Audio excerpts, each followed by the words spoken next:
মানে স্পিকার রোগীটা মরে গেছে সেটাকেও আইসিইউতে নিয়ে লাইফ সাপোর্টে নিয়ে তারা আটকে রাখে। মানে প্রধানমন্ত্রী 170 কোটি টাকা মাফ করে দেয় একজন কর কমিশনার। তাদেরকে একটা অল্টারনেটিভ ব্যবস্থা না করা পর্যন্ত যেন এখান থেকে তাদেরকে উচ্ছেদ করা না হয়। হরিজন সম্প্রদায়ের লোকেরা আমাদের দেশে, বিশেষ করে ঢাকা শহরে কিছু কিছু এলাকায় তারা যুগের পর যুগ, ডিকেডের পর ডিকেড তারা সেবা দিয়ে আসছে।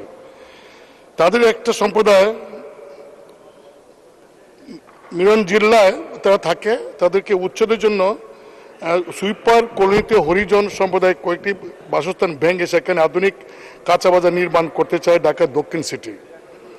আধুনিক কাঁচা বাজার নির্মাণের জন্য জায়গা খালি করতে গতকাল মঙ্গলবার বেলা 11টা থেকেই শতাধিক পুলিশ উচ্ছেদ অভিযান পরিচালনা করতে যান, কিন্তু হরিজন সম্প্রদায়ের বাসিন্দারা তাদের স্কুল পড়ুয়া সন্তানদের তীব্র প্রতিবাদের মুখে রাত 9টা পর্যন্ত উচ্ছেদ অভিযান চালাতে পারেননি। মাননীয় স্পিকার, এখানে প্রায় 3000-এর মতো হরিজন সম্প্রদায়ের তারা বসবাস করেন বহুদিন যাবৎ, যুগের পর যুগ।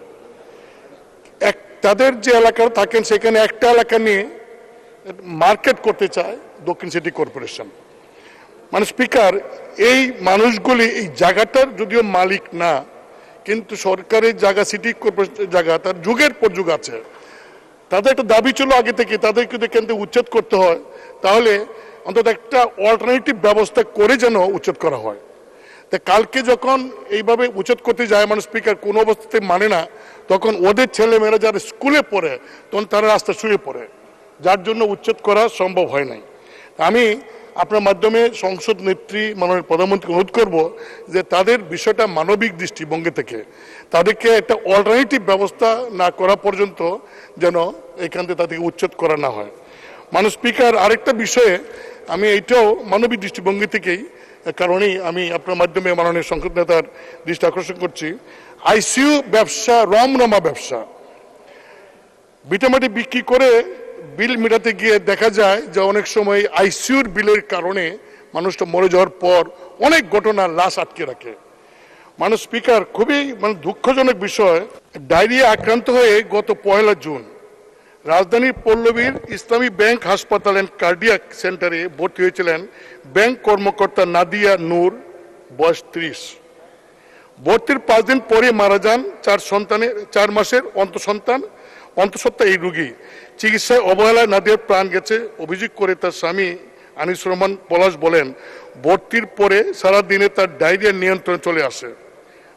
ডায়রিয়ার কারণে তাকে ভর্তি করা হয়েছিল এবং রাতে আল্ট্রাসোনোগ্রাফি করলে দেখা যায় পেটে 16 বছরের সন্তান সুস্থ আছে, 16 সপ্তাহের সন্তান সুস্থ আছে।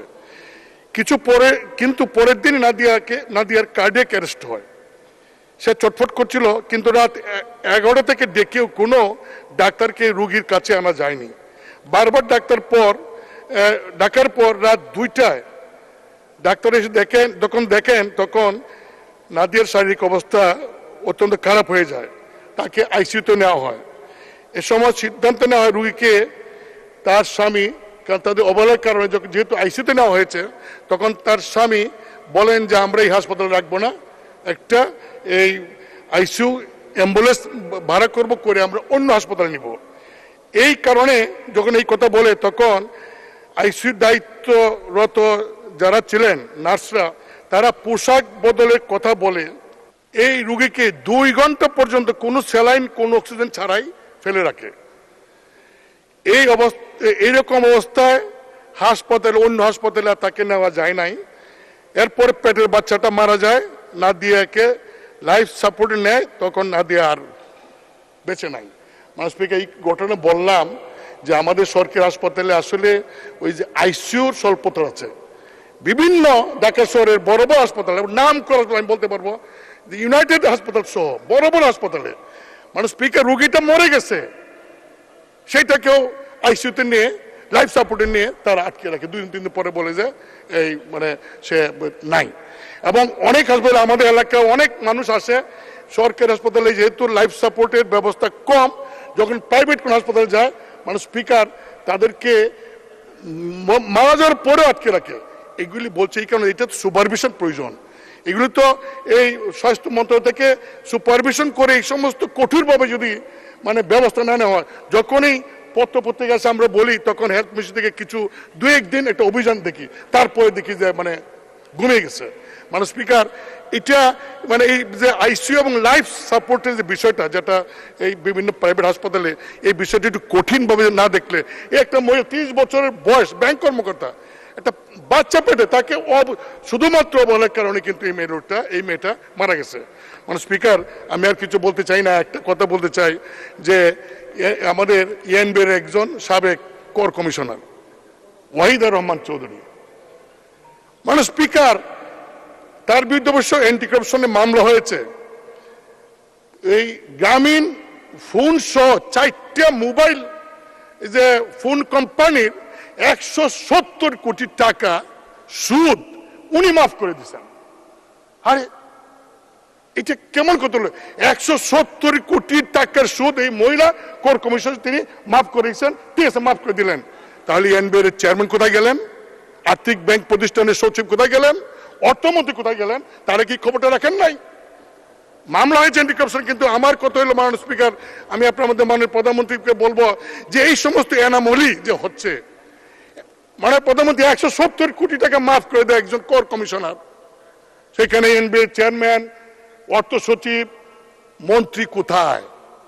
এইগুলি তো মানে যদি দেখেন তাহলে আমার মনে হয় সরকারের ইমেজও ভালো হবে এবং দেশের স্বার্থ, এইগুলি খুব কঠিন হাতে দেখা প্রয়োজন। ধন্যবাদ। আপনি আমাকে সুযোগ দেওয়ার জন্য ধন্যবাদ আপনাকে। Cheer up! চলো পুরাই খুশি নতুনের সাথে তুলে নিয়ে হাতে cheer up, oh oh cheer up, oh oh cheer up. চুমুকে চুমুকে enjoy the life, চলো পুরাই খুশি তুলে নিয়ে হাতে cheer up, oh oh cheer up, oh oh cheer up, oh oh cheer up. চিল হবে রিফ্রেশিং মুডে। চিয়ার আপ, চলো উড়াই খুশি।